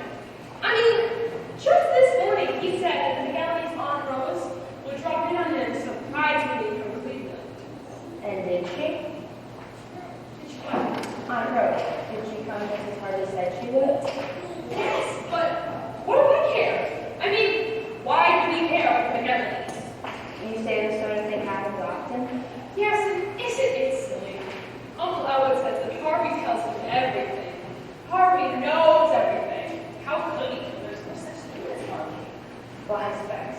I've been spending my life amongst fly specks while miracles have been leaning on a lamppost between 18th and Fairfax. Good. No one here but people. Oh, you said you wouldn't come down here. Good afternoon to you. I brought Elwood's bathrobe. I wanted to give it to him before he leaves. Well, why are you all just standing there? I thought you'd be committing him. Mayor, why don't you sit here? I will not sit down there. You know what? How about me and you stepping outside of that night for a bit? Absolutely not. We're not here. I'm sorry. Now is it settled? It will be. Doctor, Johnson, may I ask my opinion? Yes, do, by all means. His opinion? Gabby, that's the doctor I was telling you about. Doctor, my opinion is that Mr. Dowd is suffering from third-degree hallucinations, and the other party is suffering from autosuggestion. And Mr. Dowd should have our formula number 977 and bed rest for. You do? Yes, it's worked in hundreds of psychopathic cases. Don't you dare call my brother a psychopathic case. There's never been anything like this before in the family.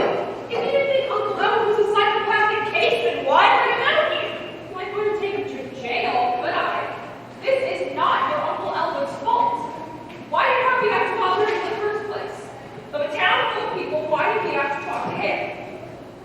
Stop bringing them in. Keep your art out. The shock room of the worst. To bring people back to reality, then give it to him. That's where we want Albert. I'm not sure if this would work on a case of this kind, Doctor. It always has. Harvey always follows Elwood home. He does? Yes. So if you give him the formula and he doesn't see Harvey, he won't let him in. So when he comes to the door, I'll have to deal with it. Mother, could you please stop talking about Harvey as if there ever was such a thing? Early, there is a lot you've got to learn about this world. I'm afraid that you haven't learned it. Quiet. You're not.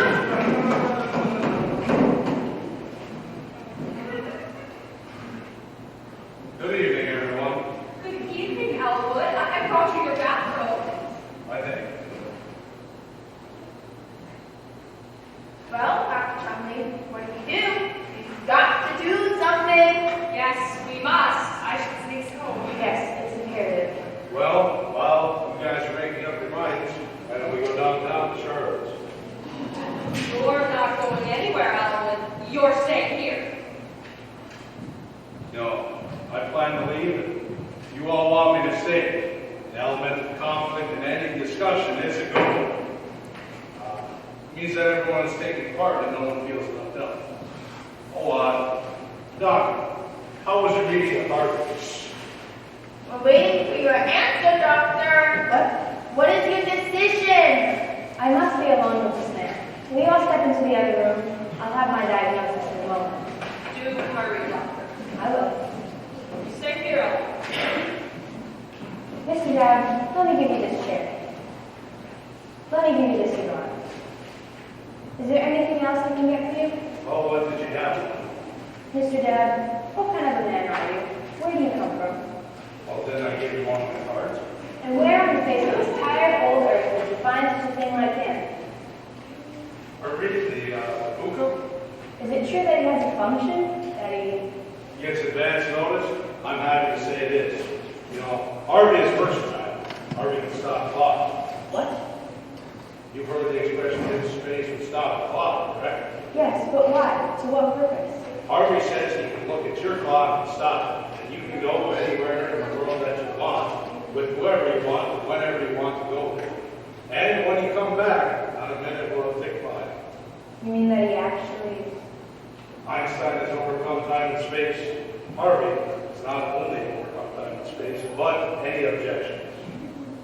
And does he do this for you? He is willing to at any time, but so far in my life, I can't think of a place that I'd rather be than right here. I mean, I'm always having a fun time wherever I'm at. And, you know, Doctor, speaking of it, I'm having a great time with you right now.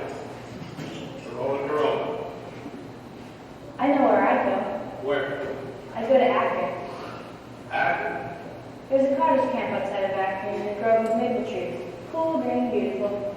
You know, those are my favorite trees. I would go there with a handsome young man, a quiet man, a strange man. Under a tree? I wouldn't even want to know his name. I would just be Miss Brown. Why wouldn't you want to know his name? You know, if he gets around at all, he might have a couple stories to tell. I would sign up for cold beer. I would talk to him, tell him things I haven't told anyone, things that are kept in here.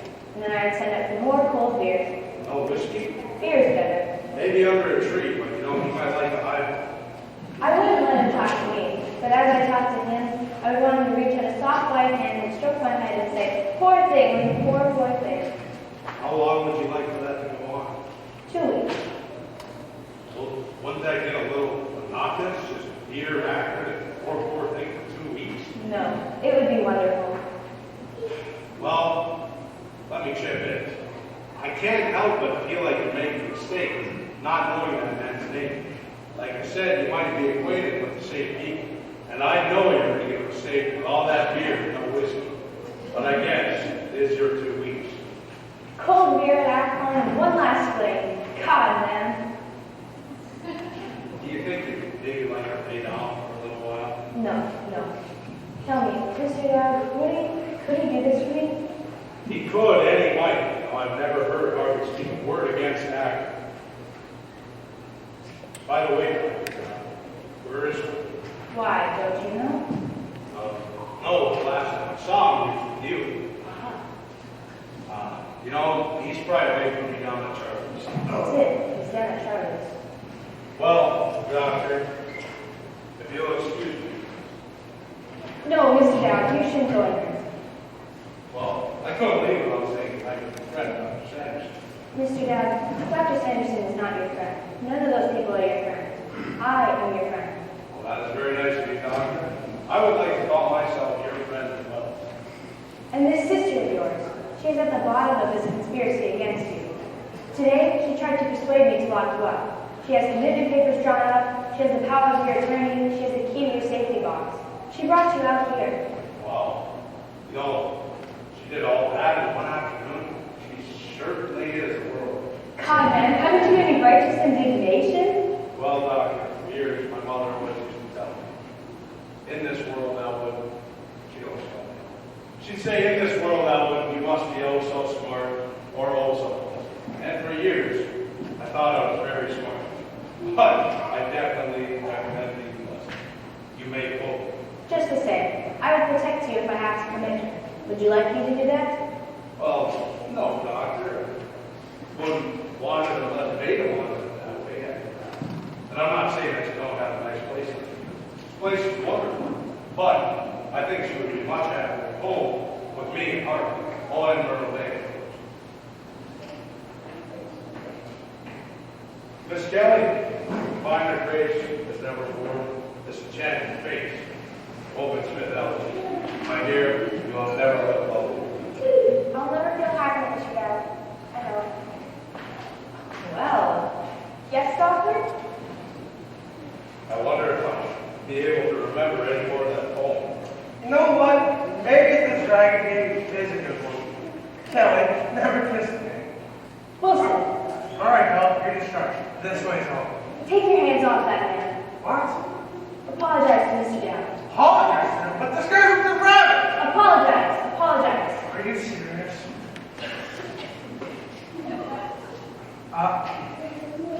I'm sorry. This one's to the exit. Why, thank you. You know, if I leave, I'll remember. Mr. Dowd, do women often come up to you and kiss you like Miss Kelly did just now? Sometimes. Yes? But, you know, I definitely encourage. To hell with you. I've got to have that rabbit. Go ahead and knock.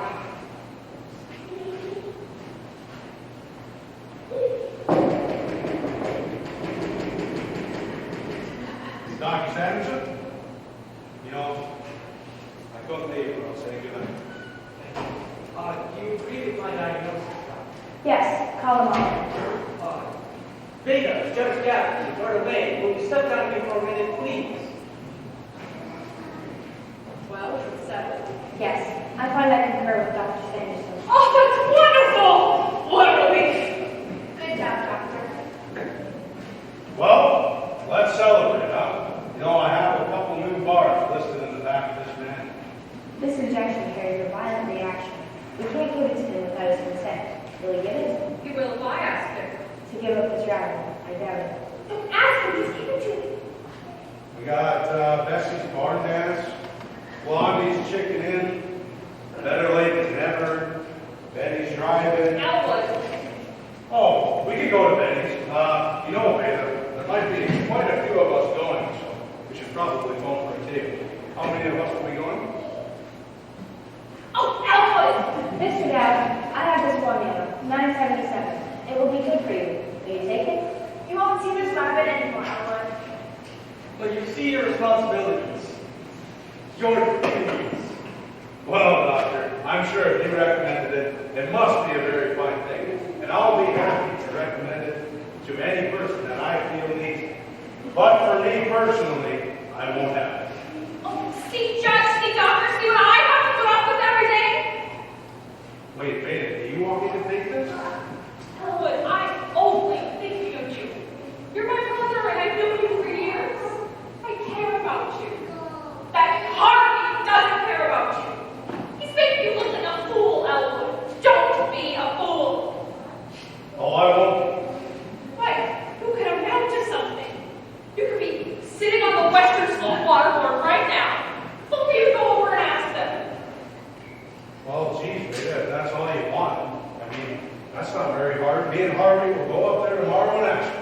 Tomorrow? I don't want to see another tomorrow. Not in front of me. I have to live another day with Harvey. Our friends never come to visit us. We have no social life. We have no lives at all. We're both miserable. I wish I were dead, but maybe you don't care.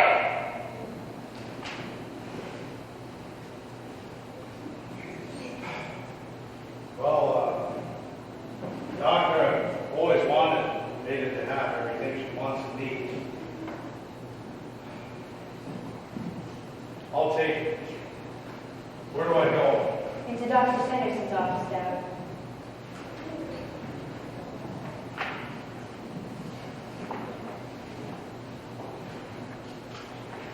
Say goodbye to the old fellow. How long will this take, Doctor? Only a few minutes. Just wait right here. We'll wait.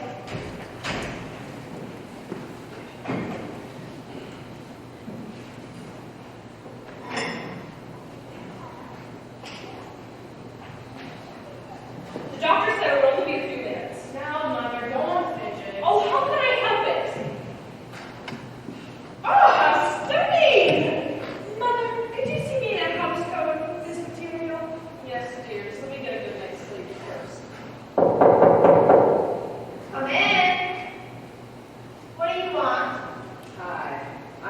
for a short, little... Oh, there you are. Lady, you forgot to pay. Oh, I'm sorry. How much is it? All right here in town, $2.75. 275. I got my purse here somewhere.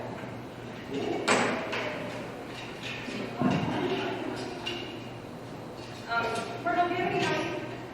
I spent all the money Uncle Alvin gave me on a new haircut at the party. Don't you have me? You have 275. Nothing but a check. We don't get I know.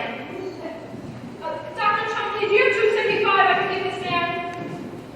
Haven't got my wallet. No time to get it now. Have to get on with this injection. Sorry. Oh, you know, I can give it to you for my brother, but he's in there to get an injection. It'll only be a couple minutes.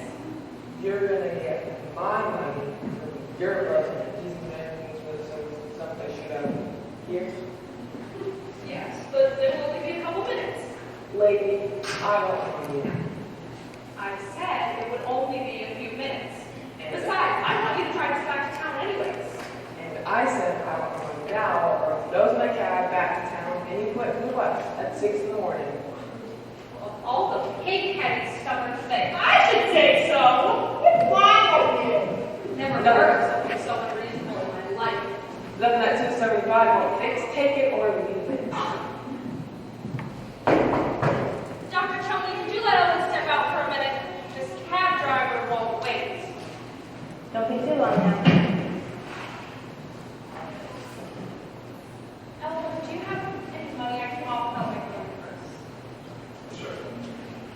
Don't give him a cent more than very rude. Well, how are you, sir? My name is Down. I would be. Well, take mine. EJ. Well, I am joined out here this evening by my lovely sister, Miss Babysitter. My terminal niece, Myrtle Mason, Judge Gaffney, and Dr. Chumley. Have you lived around here long, Mr. Walker? Yeah, I've lived around here all my life. You enjoy your work? It's okay. I've done Apex cabs for 15 years. My brother Joe's been driving years ago. Wow, that is really interesting, actually. You drive for Apex and your brother Joe drives for Mount? That's quite interesting, isn't it? Well, Mr. Locker, I'd like to give you one of my cards. Better get on with it, Mr. Dad. Certainly, 1 minute. Me, my charming little niece, my sister live here with me at this address. Won't you and your brother stop in and have dinner sometime? Sure. Glad to. When? When would you be glad to? I could come any other day but Tuesday. Well, then you must come on Tuesday. You know, we'll be very delighted to have you. Won't we? Well, I'm sure this man has a few friends of his own. Oh, one can't have too many friends. Better not keep Dr. Chumley waiting, Elwood. It's rude. Of course. Well, here's the bill, and please keep the change. We'll be expecting you on Tuesday.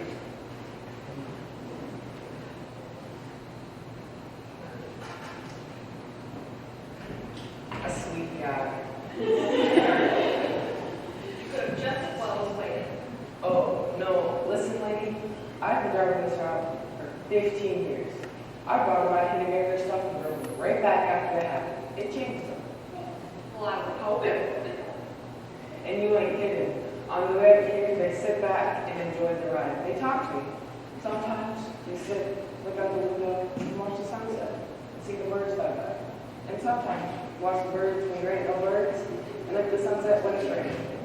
We had a slow time, and I was a big tip afterwards. But after, Afterwards, oh. What do you mean afterwards, oh? they crab. They yell at me to watch the lights, watch the brakes, watch the intersections. They scream at me to hurry. They got no faith in me or my buggy. It's the same cab, the same driver, and I'm going back the very same road. It's no fun. And But my brother would have tipped you anyways. He's very generous. not this long. Lady asked this to be a perfectly normal human being. And you know how miserable they are. Glad I met you. Always. Oh my God, Captain! You're a fucking captain! No, oh my God, there! What's that? Dr. Cookie's giving the injection. Come on, let go! I don't want to be like that! I don't like people like that! Stop it! Oh, you shut up! I've lived longer than you. I remember my father. I remember your father. I remember... What's this? What's all this commotion? She's having enough of ketchup? She wants to stop the injection. You haven't already given it to him, have you? No, but we're ready. Take Mrs. Simmons out of here. Oh, get your hand off of me, you white slaver! You don't know what you want. It is not that web either. So what if Early and I want to live with Harvey? What's it to you? It's none of your business. You even have to come out.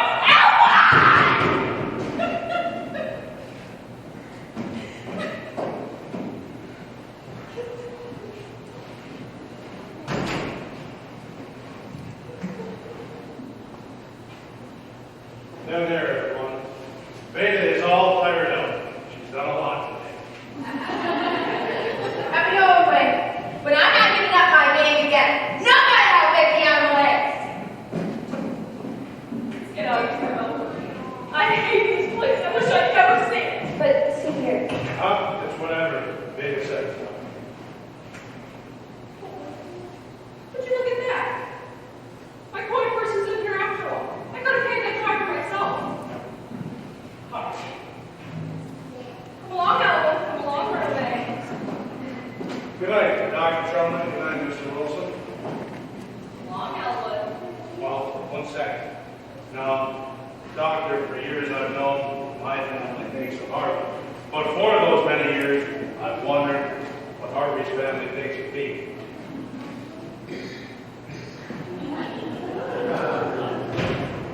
Now, if you'll excuse him, you're standing in his way. Come on, Harvey. Hey, I'm looking all over for you, man. Now, what a story I got to tell you.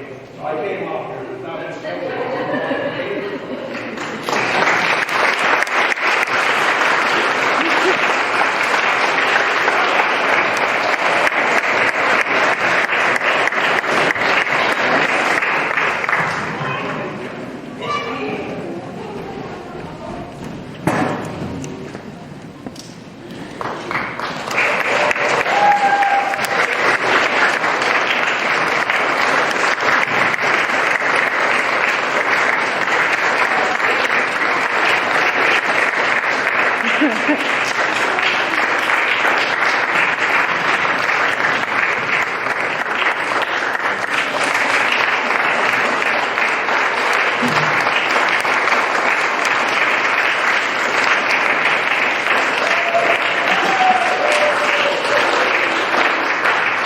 Can we hear it for our guy Tyrell in the back?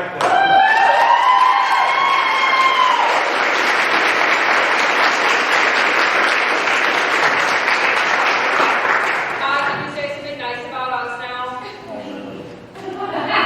All the sassy to get it. I think we deserve it. I think you're proving the points.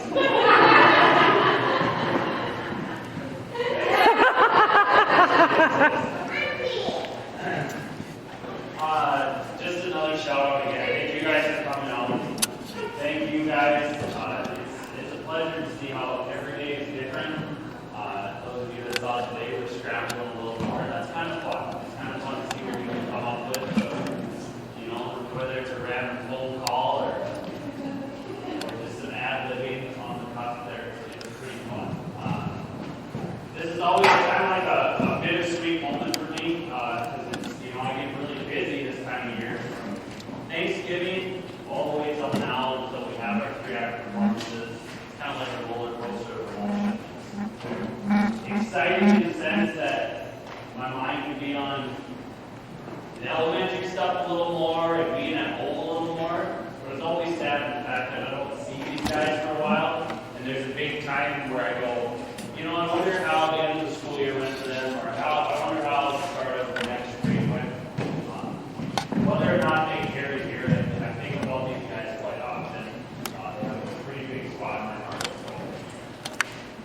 thank you guys for that. I appreciate everything you do for me and the show that you put on for these guys. So with that, we'll see you guys in the line. Thank you.